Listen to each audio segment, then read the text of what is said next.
just like in rehearsals. You can do it.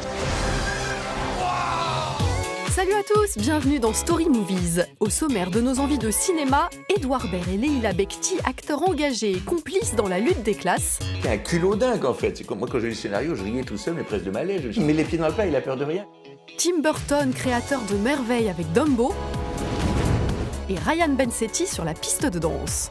Chaque scène de danse, j'avais la pression de ne pas bien réussir, donc c'était un vrai pari.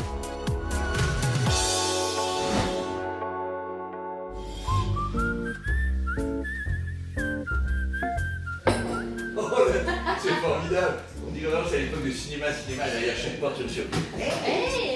Edouard Baird dans une cuisine, c'est l'ingrédient indispensable pour toute rencontre de bon goût, surtout quand il est ce jour-là accompagné par Leila Bekti. Dans la lutte des classes, les deux acteurs incarnent un couple de Parisiens qui s'installent dans une banlieue populaire. Lorsque leur fils se retrouve sans copain dans une école publique près d'une cité, leurs idéaux de bobo prennent un coup dans l'aile. Écoutez, Valentin, c'est le seul de la classe. Le seul quoi? Le seul blanc. Tu me dis ça à moi en plus? Oui, mais la mixité, faut que ce soit de la mixité, faut que ce soit de la mixité. Si ça n'est pas de la mixité, ça n'est pas de la mixité, tu vois. Ce cinquième long métrage de Michel Leclerc, à qui l'on doit l'excellent Le Nom des gens, est une comédie drôle et percutante qui s'empare de sujets très actuels comme la mixité donc et la laïcité. De quoi convaincre Edouard Baird et Leila Bekti, ravis en prime de tourner ensemble. Vous êtes amis depuis très longtemps, vous? Malheureusement, oui. Et qu'est-ce qui vous rapproche à votre avis tous les deux? Moi je crois que c'est facile de dire pourquoi on n'aime pas les gens, mais de savoir pourquoi on les aime, c'est plus compliqué. Notre humour et l'essence de la famille. Mais la famille, celle qu'on a et celle qu'on se choisit. On a un truc pareil, c'est le goût de la vie en tribu, quoi. Leïla, c'est une sorte de tribu. Moi, je me fantasme un peu comme ça, comme une sorte de roi africain. On peut le dire, c'est que Leïla, quand elle a ses copines, tout le monde dort dans le salon, elle parle toute la nuit et tout ça. Puis moi, j'aime bien quand je faisais des spectacles à 10, 15, 20, c'est ça, la vie en roulotte, l'idée qu'on allait faire un grand feu, qu'on allait jouer de la guitare et pas se quitter de la nuit. Donc on a le goût de la vie communautaire, quoi, un peu. Et alors, qu'est-ce qui rapproche les deux personnages que vous incarnez? Pourquoi ils se sont mis en couple, ces deux-là? D'un côté, le rocker anard rebelle, mais quand même un petit peu glandeur, et elle, la brillante avocate. Moi, je crois qu'il l'admire incroyable. J'adore les histoires d'amour qui sont basées sur l'admiration. Je trouve que c'est une chose vraiment importante d'admirer les gens qu'on aime. Ça... Ils s'admirent, je pense, tous les deux. Et je pense qu'elle est incroyable, je pense, de volonté. Il y a un film qui s'appelait Tout feu, tout flamme, comme ça, avec Adjani et Souchon, où Adjani jouait comme ça, une femme qui fonçait, et le type suit. Moi, j'aime bien, dans des valeurs soi-disant féminines et masculines, ça dirait une chose un peu inversée, un type qui est un peu comme ça, et elle qui... C'est une bourrasque d'énergie, de vie. Le privé, tu vas pas aimer, c'est tout propre, c'est tout net, t'as rien qui dépasse. Ouais, ça a l'air bien. Mais non, je te dis. Le privé, c'est l'argent, c'est les riches qui vont là-bas, mon cœur. Ça veut dire qu'on est pauvre, non? Mais c'est pas ce qu'on dit. Non, ça veut pas dire ça, mais... Bah alors pourquoi je peux pas y aller? Parce que le privé, c'est la rupture du pacte républicain. C'est l'ascenseur social qui se bloque. C'est-à-dire qu'on on est des rebelles. Tu vois, nous, on est des rebelles. On fait rien comme les autres. On n'a pas peur d'être seuls contre tous. C'est quoi qui a fait que vous avez accepté le rôle? Vous êtes parents, vous êtes aussi des citoyens et vous êtes des acteurs? Moi, même si j'avais pas été parent, ce qui m'a vraiment plu quand j'ai lu le scénario, c'est je trouvais ça intéressant de parler de sujets de société comme l'école, comme la mixité sociale, et que ce soit par le prisme de la comédie. Aujourd'hui, on nous parle beaucoup de problèmes de religion et d'intégration, alors que le vrai souci, c'est une vraie lutte des classes, et qu'elle existe, et puis ça me raconte quelque chose, que la mixité sociale, effectivement, si elle ne se passe pas à l'école, ça va être difficile. Et je crois qu'on voit pas beaucoup quand on est très riche des gens très pauvres, quand on est très pauvre des gens très riches. Et là, c'est des gens qui essayent ça, quoi. Ils sont touchants pour ça, ils essayent de voir des gens différents, ils essayent de comprendre les autres, des gens qui ont plus ou moins de thunes, des gens qui ont plus ou moins de religions différentes d'eux, des gens qui sont...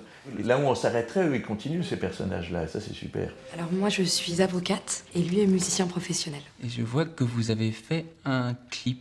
Ah non.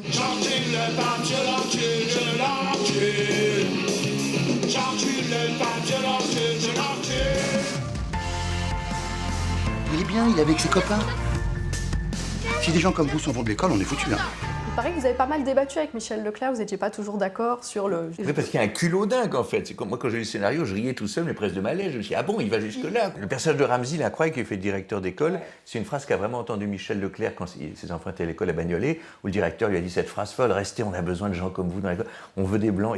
Et bon, ça pourrait être tiré, récupéré par plein de gens pour dire autre chose que ça, mais s'il voulait juste dire, voilà, il faut qu'il y ait de la mixité aussi dans les deux sens. Moi, je peux pas vous dire, j'ai pas de leçon à faire, parce que moi, personnel, mais je vois ce que dit le film et c'est beau d'essayer ça. C'est pas dur quand on est acteur de passer en bourgeoisie? Sur bourgeoisie, le risque est de perdre la curiosité, quoi. Mais ça, c'est en vieillissant, en fait, c'est de finir par avoir peur de tout ce qui arrive. Tout ce qui vous ressemble pas, mais c'est un métier, en tout cas, qui te donne envie d'aller vers l'autre. Rien que sur un tournage, il y a beaucoup de mixité sociale. C'est qu'il y a des gens aussi différents pour raconter une histoire aussi, celle de la vie.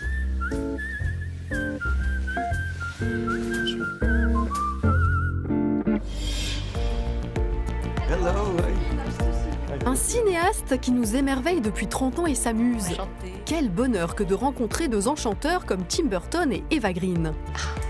Après avoir réinventé pour Disney Alice au pays des merveilles, le cinéaste s'empare d'un nouveau classique des célèbres studios, Dumbo l'éléphant volant.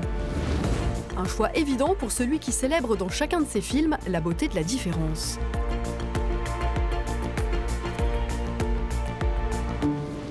The very simple inspiration is Dumbo itself. You know, the image of this flying elephant, a weird character that people make fun of and think is weird looking, you know, that's something I felt very strongly. And then Dumbo as a symbol, using that sort of disadvantage into something beautiful like flying.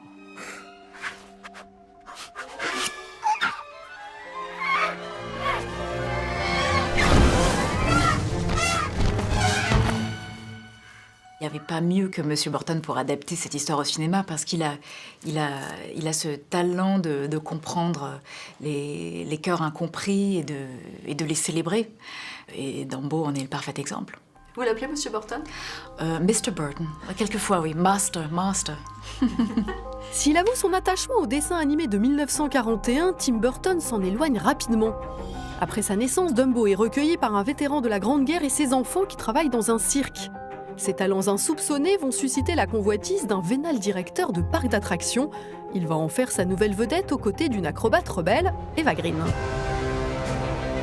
You have something very rare. You have wonder. You have mystique. Avec cette fable merveilleuse, visuellement superbe et d'une émotion rare, Tim Burton renoue avec le meilleur de son cinéma. I tried to go back and try to make a movie that gave me those feelings of when I saw Disney movies as a child, you know, and everybody forgets, but Disney movies had a certain melancholy, they had a certain joy, they had scariness, loss, you know, they taught you about feelings that you don't really understand as a child. So for me, Dumbo was it was one of the simplest movies, in that way, purest in the sense of trying to convey those simple emotions. Bonjour, Billy, Joe. And you? Charming. Well, maybe he doesn't recognize you without makeup. So I gotta teach you to fly? I know how to fly. Ever since I was a child. En quoi votre personnage, elle est à la fois disneyenne et burtonienne? Elle est burtonienne parce que peut-être c'est comme un oiseau en cage. Elle est comme une espèce de femme trophée. Et sa vie est incomplète, elle n'est pas heureuse. Et c'est un personnage un peu marginal. Après Disney, peut-être oui parce que c'est une trapéziste. Donc j'ai des costumes comme ça assez impressionnants, très glamour. Et même j'avais l'impression quelquefois d'être une princesse Disney. Il manquait plus que la baguette magique, quoi. Entre Burton et Disney, c'est une longue histoire. Le cinéaste a débuté comme animateur sur des œuvres comme Rox et Rookie, une expérience en demi-teinte pour cet adepte du bizarre. Mais de l'étrange Noël de Monsieur Jack à Frankenweenie, il a plus tard multiplié les collaborations fructueuses comme producteur ou réalisateur. Et son Dumbo montre qu'il reste avant tout un esprit libre, un poète dans l'industrie du divertissement. Il a de l'audace et du courage et c'est formidable que Disney l'ait choisi. On n'a pas aussi envie d'un monde de bisounours, c'est un peu ennuyant. Donc oui, non, il faut des gens comme Burton. Fly, Dumbo. Fly. Il a été révélé au grand public sur le petit écran grâce à l'émission Danse avec les stars. Et le voici qui impressionne également par ses acrobaties sur grand écran. Ryan Bensetti est le héros de Let's Dance, l'histoire de Joseph qui monte à Paris dans l'espoir de devenir danseur hip-hop et qui, après plusieurs déconvenues, va voir sa vie bouleversée par sa rencontre avec une ballerine passionnée. Quand je te vois danser, quand je danse avec toi, je vibre. Même si t'es pas là. Je danse avec toi. Un film plein d'énergie, étonnamment touchant, aux chorégraphies efficaces qui ravira les fans du genre, mais pas que. Alors soyons honnêtes, on venait avant tout voir de plus près la nouvelle idole des jeunes filles. On a eu la jolie surprise de recueillir les confidences d'un garçon qui, comme son personnage, a pas mal trébuché avant de prendre son envol. C'est assez impressionnant de voir le niveau que vous avez acquis à travers ce film. Vous avez refusé que votre doublure fasse le boulot à votre place systématiquement. En fait, on voulait pas tricher avec le public. Moi, justement, mon défi sur ce film, c'était pas juste de danser, parce que danser, j'avais fait ce défi pendant 3 mois sur Danse avec les stars. Moi, mon vrai objectif, c'était déjà que les professionnels puissent dire « Ah là, bravo, parce qu'il y a du boulot ». En fait, ce qui était dur, c'est que moi j'apprenais les chorés, donc ok, tout va bien, mais quand tu fais un pas et puis que tu te rends compte que les danseurs à côté ils font le même pas, mais que c'est pas du tout le même rendu, c'est stressant et puis voilà, ça met vraiment une pression. Moi je sais que chaque scène de danse, j'avais la pression de pas bien réussir, de pas transmettre le message que je voulais, donc c'était un vrai pari. Et justement, on transmet quel message en dansant qu'on peut peut-être pas transmettre en jouant? Quelle émotion! Question. On peut peut-être mieux danser que jouer. Question. Je pense que le film, tout est dit et la danse approuve. Tout le long du film, on parle de la naissance d'un artiste qui arrive à Paris alors qu'il ne vient pas du tout de Paris, donc il découvre les galères de Paris, d'habiter dans un 8 mètres carrés avec 3 potes.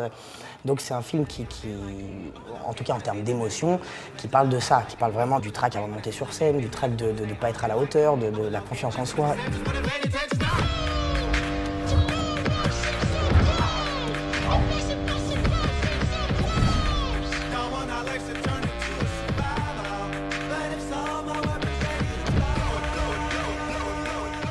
Vous avez eu l'impression de connaître la galère parce que vous avez démarré très jeune. Donc on n'a pas l'impression que vous ayez eu un parcours compliqué. J'ai jamais parlé de mon parcours à la télé et honnêtement, c'est même peut-être mieux comme ça, mais j'ai pas un parcours très très facile. Je suis venu à Paris avec rien. On a eu des vrais moments compliqués. Je suis descendu avec mon meilleur ami. Et, on a vraiment eu. Vous veniez d'où? De Lyon. De Lyon. Moi, je viens de Lyon. Et je pensais arriver à Paris et que ça allait bien se passer, que ça allait être comme Lyon. Et en fait, non, on s'est retrouvés vite dehors, vite à la rue. On a dormi 3 ans dans je pense, 10 mètres carrés, 10 mètres carrés, au 6e étage sans ascenseur, la classique. Et là, c'est ce qu'on voit aussi dans le film. Donc le personnage, il est très proche aussi de ma vie.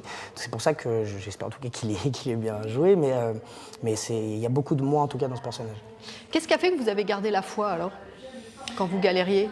C'est, pour dire la vérité, on était dans un 10 mètres carrés, 6e étage sans ascenseur. Le vrai truc qu'il y avait par contre, c'est qu'il y avait une sublime vue. Et que nous, quand on était à Lyon, on faisait du parcours, donc on grimpait les immeubles, machin, et en fait, tous les soirs, on montait sur ce toit. C'est une exclue, hein, tout ça, je te jure que c'est vrai. Tous les soirs, on montait sur ce toit, on pouvait voir la Tour Eiffel, et on se disait avec mon pote, un jour, on va y ça me donne le arriver, frisson. un jour, machin. Et en fait, on n'a pas arrêté on n'a pas cessé d'y croire, vraiment non-stop. Le garçon qui vivait au 6e étage sans ascenseur, à votre avis, quel regard il a sur le jeune homme qui a du succès? C'est le même. Je parle encore le lyonnais, mais les gars, je les appelle Pélo, je suis encore dans... Vous êtes encore un gone de Lyon. Ouais, vraiment. Et en fait, moi, j'arrive à faire la part des choses et il y a des choses, en fait, là, je suis en train de m'en rendre compte, par exemple, en tournée.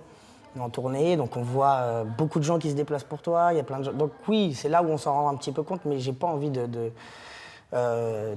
j'ai pas envie de m'en rendre compte en fait. C'est ça le vrai truc. Je crois que j'ai pas envie de m'en rendre compte. Continuer à vivre un peu ce truc, c'est très bien. Et puis vraiment, je pense que le gars qui était au 6e étage sans ascenseur, c'est le même. C'était il y a 7 ans, hein, c'était pas il y a si longtemps. Et je pense pas avoir changé depuis. Vous avez un ascenseur, quoi. J'ai un ascenseur.